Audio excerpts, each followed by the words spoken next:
What's going on, guys? Welcome back to the Cut Podcast. This is where we chop it up with the world's finest. I'm your host, Husky, and today I'm here with Axel, Villamil, a creative entrepreneur. And I'm going to be asking him those deep cut questions that you guys won't want to miss. Check this out, guys. All right, man. So what do you think are some essential things that you need to have in life in order to be successful? Essential things. I think you definitely need to have confidence. Okay. And not necessarily about you being extroverted confidence, just confidence in yourself. Because most things are kind of scary to take on, whether it's your own business or a big project or a dream of yours. You need that confidence to push through. So surrounding yourself too also with good people. So how would you express your confidence as an introvert then? Does that make sense? Yeah, I totally. I think as an introvert, you got to put that confidence in. It might cross over with the idea of being passionate about something. As an introvert, if you don't want to really, be the star of the room, and that's totally fine. I think you got to make sure that whatever you're working on is the star to yourself, and you put that into your work. And if you really are confident in, maybe you want to, I don't know, do something crazy like build a car out of Legos, full size, right? Yeah. That's a big task. You don't have to be an extrovert or an introvert to do it. You just have to have the confidence to do it. So you just got to start. So I would say just starting to push and keep moving with whatever you're doing. So are there any, people that you've looked up to that have helped you become who you are? Does that make sense? Yeah, I mean, first and foremost, definitely my parents. I would say my mom. She was she's my biggest supporter. And, she really tells me to take risks. Really? And, I wouldn't say we were well off. I wouldn't say we were poor either. We were just middle class. But she gave me that environment for me to be able to take a risk and try something out. So that's definitely one. My dad too was always there supportive. From icons, okay, this guy was kind of an asshole, but Steve Jobs is definitely a guy that I look to for inspiration of being so psychotic with my shit that I'm gonna make something crazy good and people will love. And he wasn't the nicest person for at all, from what I've read and heard from people, but he was speaking to a colleague of mine. It's the dude from Dragon's Den, Guzzo, but he's gone now. And he's like, hey man, I'm gonna make a phone where you can just touch it. And he's like, what? He's like, do you even know how to do that? And he goes, it doesn't matter if I know how to do that. It matters if I'm able to inspire somebody to help me make it. And that was something that's super inspirational that I took from him. So coming from a Filipino background, right? Would you say most Filipino families are supportive of the type of work that you do, or no? Yeah. Oh no. I think that goes for most immigrant families in general. Okay. When they come here, and I don't really blame them. They're so worried about hustling and making money just to be able to stay here, right? You have a certain green card, you gotta work, you gotta raise kids. It's scary, but now the next gen. When we decide to do something more creative, it's not necessarily mostly supported right off the bat. Okay. You really have to prove to your parents, at least I did and so did my friends, to show them that no, I can make money off of this. No, I don't have to be a doctor, a lawyer, or accountant or whatever. This is another path that you just don't know about. And so once you give them that confidence that you're hey, not only am I gonna make just as much money, I could make more money than them. Through this path, I think it just goes down to the root of, are you going to be okay? And they just care about you. So just showing them that you'll be fine is the easiest way to navigate that situation. So what point in your career did your parents realize that then? I think, it's funny. I think they realized it before I was even around. And I know this is a weird thing to say because they both were with parents that kind of didn't support their dreams. My dad was their own dreams? Yeah, my dad's a great, he's great at craftsmanship. Yeah. And making stuff with his hands. And my mom, great in fashion and she could sew away and do all this stuff. And my mom actually got into a school in Paris for fashion. But my grandfather said no because he like thought it was too risky and it wouldn't be the right thing to do. So my mom ended up being a nurse, my dad ended up doing IT. And so I think right off the jump when I was born, they wanted me to go after what I wanted, but still have, you know, the basics. Like I have a degree in computer science from U of T. Like that's like as Asian as it can get. But like I also am, you know, an entrepreneur of a tech company, you know, in a film agency. So they were really there to like allow me to do that. And like my dad made, you know, like a crane, like a film crane. Yeah. My dad made one for me. Really? Just to like see me do my thing and set myself apart from the competition down here. So yeah. So wait, what made you want to get into do the computer science thing? Yeah, you know what? I think a lot of people are so scared of computer science and like coding and shit because, you know, it's hard to understand. It's intimidating. But everybody has to look at code like drawing, where you have a blank canvas and you can do anything you want with the colors you have in your hand. And that's what code is. It's the same thing. It's just like, I thought it was a beautiful blend between math and also like art. Okay. Because like you know, you play your favorite video games, that had to be coded. You know, your phone's all code, but it makes beautiful art through pictures and stuff like that. So I thought the computer is just this stupid thing. It's only smart until you make it smart. So I thought it was just like a nice metaphor of life in general. So I'm like, you know what, let's do this thing. And I also like math. So if you were to go back into school, what would you change if you were to retake something or do something different? I would have taken more accounting classes just to like learn about because learning this on your own is annoying. Like I want to learn about the big banks and all that stuff and how they control the money and you know, proper ways of investing and everything. Like I had to do that on my own. So I think I would have gotten a lot of help there. And then also more business classes because my acumen and like, excuse me, my vocabulary had to learn all on my own. But in reality though, it kind of helped me being really layman with my terms because I didn't sound so serious, and that's kind of my shtick as an entrepreneur. I'm just like, I'm the unserious founder. You know, I'm just like, let's have a good time. So like, do you think like school these days is necessary for people, or do you think they should go to school, like university? Yeah, that's a great question. I don't think you have to, personally. Even though I went into it, I've seen so much of the world and met so many, you know, CEOs, founders, VPs, that they will give you a job if you know them. Do you know what I mean? Really, can I swear on your podcast? Yeah. Yeah, like fuck your resume. I'm sorry. Like, do you know how many people lie on a resume? Like, it doesn't really matter.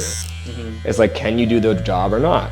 And so if you went to Harvard or you went to like a random university in like, you know, middle America that nobody really knows, as long as you can pull off the job, that's all that matters. So you don't necessarily have to. It helps.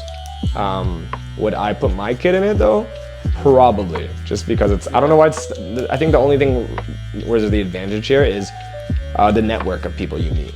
Like the Harvard network is nuts. I didn't go to Harvard, but my friends who went there and to Yale, they're like, they know people all around the world, but just because you went to that school, they're like, we're boys, you know? Yeah, so. Yeah, I know what you mean. And you got that like, I'm from your city, you know, or I'm from your university, so I'll fuck with you, but I'll help you. And that is a true thing about the world where it's like, if I know you and I like you and you're from my area or you've gone to my thing, I will help you. So, all right, I'm gonna put you in a position. What's more useful? Let's say like you're in all right, this is definitely just like subjective, right? But let's say you're in one university, right? Yeah. Which is super like focused on like whatever, like sciences and like stuff like that. And you know this kid, and he's a super smart, like he's really good with science, but he's like the most like socially awkward person that like, you know, he's just stuck to himself. Yep. All right, that's scenario one. Yeah. And also it's a very prestigious school. Okay. It's like one of the most prestigious schools ever. Got it. And then the other scenario is you go to like a very like college town, whatever, and you know this kid that's like super like well like he's like he's very artistic, he's like very creative person in general. And like he knows how to like speak properly, but his school is like pretty known to be shit. Yeah. What's like more useful in your opinion? Like what would you like what I would rather go with? I think okay, so depending on it depends on the situation, in all honesty, but I would say the person who's able to talk, oh my god, you can get through life if you know how to be confident and get through a room. There's much, for example, I'm able to talk very well, and that's like my gift that I've gotten.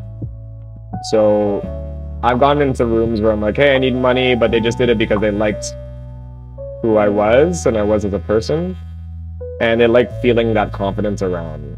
Nothing's wrong with an introvert that has a prestigious school. I would hire that person for work, but if I'm gonna choose somebody to like rep the company and do sales for me, I'm gonna get the talker. I need somebody to talk to me. Okay, but let's say the person who's like really like good at sciences, like you know he's super good, and you're like, man, this guy could low key be the next Elon Musk, like that type of level. Yeah. You're still like thinking like that, or? But like, here's the thing: Elon is a good talker too, right? Because he's a weird dude, but he can talk his ass off. And he's funny. That's true. I think he's hilarious. People think he's like, oh, he's crazy on Twitter. I'm like, this guy is so ridiculous. And everybody wants to hear more from him because this man's smoking weed on Joe Rogan's podcast.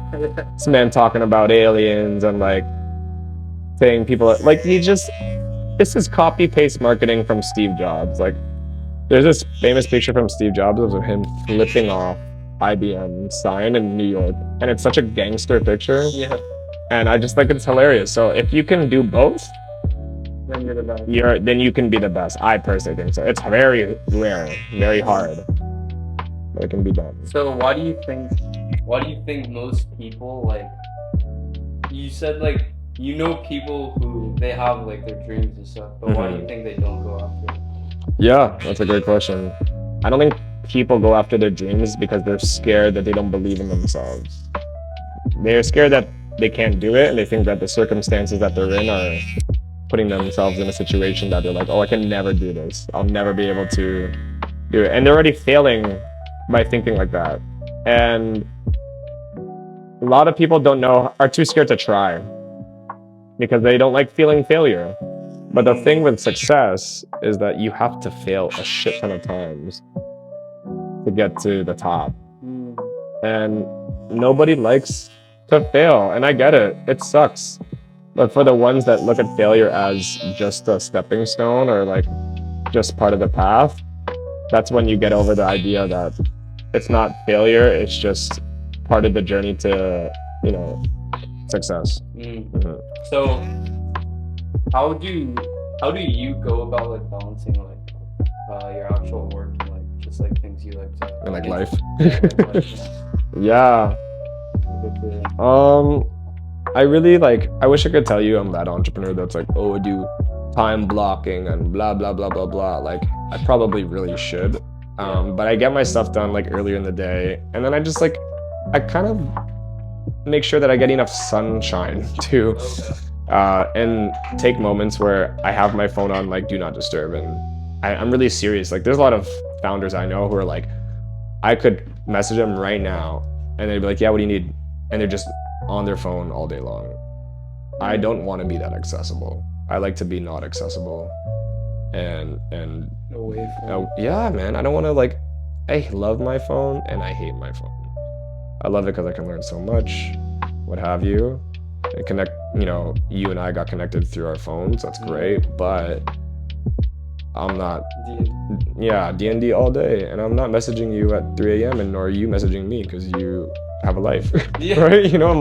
I'm gonna go ahead and do other things and chill and sleep. So I think having those barriers, and when Apple came out with that feature of all those different modes, I have one called I loved it. It was great. It got me away from people wanting to message me all the time, and I think also coming with the fact that just because I'm contactable doesn't mean I have to respond, right? We're not built for this as humans.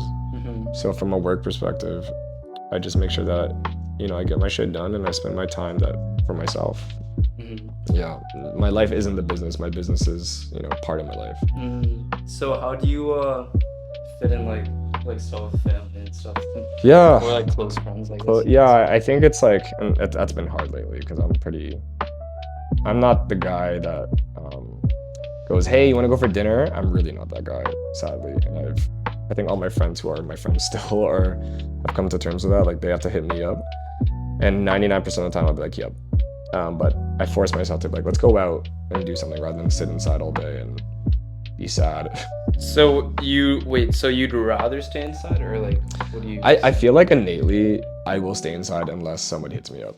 Okay. To be honest. And most of the time I'm getting hit up, which is like thankful.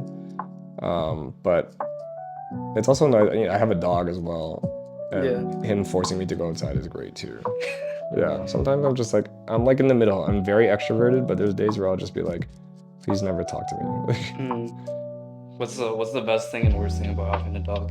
Oh my god, when the vet bill is just a bitch. All right, man, now that the haircut is finished, I just have one more question for you. Yeah. If you were to give anyone advice who's trying to do something really big in their life and achieve a goal of theirs, what would you tell them?